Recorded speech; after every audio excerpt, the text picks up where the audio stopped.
Ushindi wa wananchi Yanga wa bao 1-0 dhidi ya Namungo umewafanya wafikishe pointi 25 katika michezo 9. Yaani kati ya pointi 27 walizopaswa kuwa nazo, sasa Yanga wana pointi 25, maana ni michezo 9. Walipaswa kuwa na pointi 27. Kwa hiyo kwa lugha nyingine, ukiweka kwenye ufanisi hapa 25 kwa 27 ambazo walipaswa kuwa nazo, ili tujue ufanisi wake unazidisha kwa 100, tutagundua hapa ni around 93%. Hiki ni kiwango cha juu cha ufanisi, huku Yanga ushindi wa bao 1-0 ukiwafanya sasa wakiendelea kujiimarisha kileleni mwa wale wanaoongoza kwa kupachika mabao mengi. Yanga bao lao dhidi ya Namungo limewafanya afikishe mabao 22, huku wameruhusu mabao 2. Kwa lugha nyingine, Yanga hivi sasa ndio timu inayofunga mabao mengi zaidi kuliko timu nyingine zote katika ligi kuu Tanzania bara kwa mechi hizi 9 walizocheza, lakini kuruhusu mabao 2 hivi sasa kwenye msimamo wa ligi kuu Tanzania bara, wao na Azam ndio timu mbili pekee ambazo zina ukuta imara zaidi, kwa sababu zimeruhusu mabao machache ambayo ni mabao 2. Zote zimecheza mechi 9. Ikumbukwe kuna timu zimeshacheza mechi zaidi ya 15, lakini wao kwa mechi hizi 9 tayari wanaongoza kwa mabao na wako nafasi ya pili kwenye msimamo wa ligi kuu Tanzania bara, vinara wakiwa JKT Tanzania wenye pointi 28. Sasa mabao haya 22 pia yanaainisha kitu kingine, kwamba hivi sasa Yanga wastani kwa dakika inafunga bao, tunasema minutes per goals, inatumia dakika 36 na sekunde 48 kupachika bao moja kwa wastani. Msimu uliopita katika ligi kuu Tanzania bara Yanga ilitia fora kwa kupachika mabao, kwa sababu mechi 30 ilifunga mabao 83. Mabao yaliyozidi idadi ya pointi ambazo ni 82 ikawa ni rekodi ya aina yake kwa timu katika ligi kuu Tanzania bara kumaliza msimu ikiwa bingwa ina mabao mengi kuliko points. Ilikuwa inafunga bao kwa wastani wa kila baada ya dakika 32 na sekunde 32. Lakini hivi sasa kwenye upachikaji mabao kwa kiwango chake yenyewe iko chini, maana inafunga bao kila baada ya dakika 36 na sekunde 48. Lakini kwenye ufanisi imepanda mpaka 93%. Cha msingi ni kujiuliza kwamba je, kasi hii ya kwamba mechi 9 imeshinda 8, imetoa suluhu 1 ile dhidi ya Mbeya City kule jijini Mbeya wakati kio chini ya kocha Humain Falls, Yanga imepandisha ufanisi wake. Ni kwa nini? Ni kwamba katika msimu uliopita tunafahamu vizuri 2024 2025 Yanga kama ilivyotoka kueleza ilimaliza na pointi 82 kati ya pointi 90, maana kuna mechi 30 kwa pointi 3 ukishinda zote ni pointi 90. Ukizidisha kwa 100 kujua ufanisi wake kwa msimu uliopita, utagundua Yanga performance yake ilikuwa ni around 91%. Ni ufanisi wale ya juu ulifanya Yanga itoe ubingwa, ulifanya iweke rekodi mpya katika ligi kuu Tanzania bara kwa idadi ya timu 16 kwenye ligi, kwa maana mechi 30, halafu kumaliza na ufanisi huu. Lakini tangu ligi kuu Tanzania bara ianzishwe msimu wa mwaka 1996-97, timu inayoongoza kwa ufanisi bila kujali idadi ya michezo ni Simba ya mwaka 2009 ambayo ilimaliza ligi ikiwa na pointi 62. Wakati huo timu zilikuwa 12, maximum points zilikuwa 66. Kumaliza na pointi 62 maana yake Simba ufanisi wake ulikuwa ni around 94%. Lakini timu zilikuwa 12.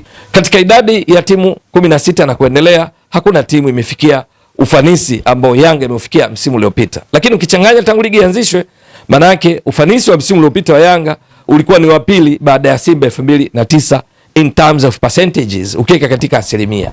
Lakini sasa msimu wa nyuma yake, yani maana msimu 2025 performance ilikuwa 91%. 2023 2024 tunakumbuka vile vile kwamba Yanga walimaliza na pointi 80 kati ya pointi 90, kwa sababu bado kuna timu 16 katika ligi kuu Tanzania bara kwa msimu huo. Ukizidisha kwa 100 ufanisi wake kwa kumaliza na pointi 80 kati ya 90, maana yake ilikuwa ni around 89% ya ufanisi. Lakini ukienda msimu wa 2022 2023 Yanga pia walimaliza kwa kiwango cha juu, kwa sababu tunakumbuka walimaliza na pointi 78 kati ya pointi 90, maana bado timu ziko 16. Ukizidisha kwa 100 unagundua hapa ufanisi wake ulikuwa ni around 87%. Hizi zote Yanga ikiwa bingwa. Lakini 2021 2022 Yanga ilimaliza ligi kuu ikiwa chini ya kocha Nasreddin Nabi unbeaten, haikupoteza mchezo, lakini ilimaliza na pointi 74 baada ya kushinda michezo 22, sare 8. Ikamaliza na pointi 74 kati ya pointi 90. Ukizidisha kwa 100 unagundua hapo ufanisi wake ulikuwa ni around 82%, kwa sababu ni 82.222 to infinity, around 82%. Huu msimu wa 2022/23 ilikuwa 86.6666, around 87% kwa kumaliza na pointi 78. Sasa Yanga ya sasa ikiwa chini ya Pedro Gonçalves imeanza kwa gia ya juu katika ufanisi kwa sababu ya kuwa na ufanisi huu wa 93%.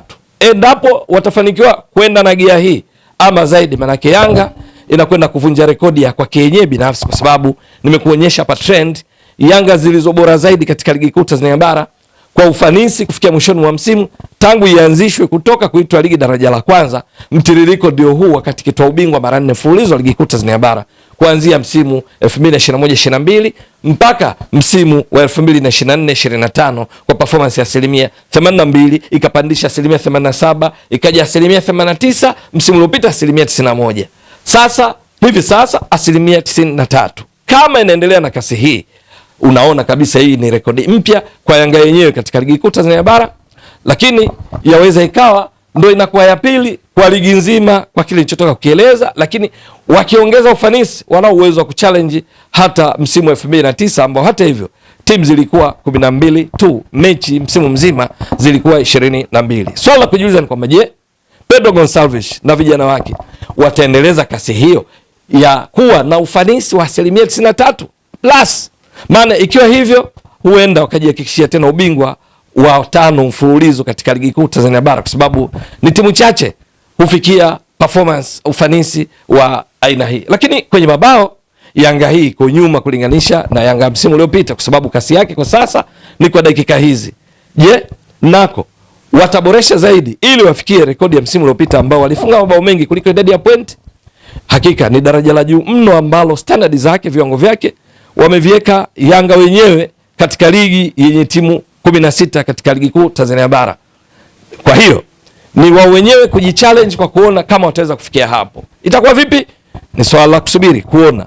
Depo, Maxim Pianzengeli, Prince Melo Dube, Zuka Buya, Mohamed Damaro Kamara, Ibra Baka, Jigi Diara na wachezaji wengine wote ndani ya Yanga wakiwa mkina Mudathi Abbas, Dickson Job, Dakari Nondo Mwamnyeto watafikia daraja lile waliloliweka wenyewe msimu uliopita na kudumisha ili walilonalo sasa kwa mechi 9 tu, maana bado mechi 21 ili msimu kukamilika katika ligi kuu Tanzania bara. Safari bado ni ndefu, hata nusu hawajafikia. Ewe mtazamaji wa Mbwaduke Stats Sport Next Level, endelea kuunga mkono channel hii kwa kuhakikisha kama una subscribe, una share, una like na kucomment. Mwasilishaji wako ni mimi Ramadhani Mbwaduke almaarufu kama Mzee wa Data. Shukran jazilan. Bye bye.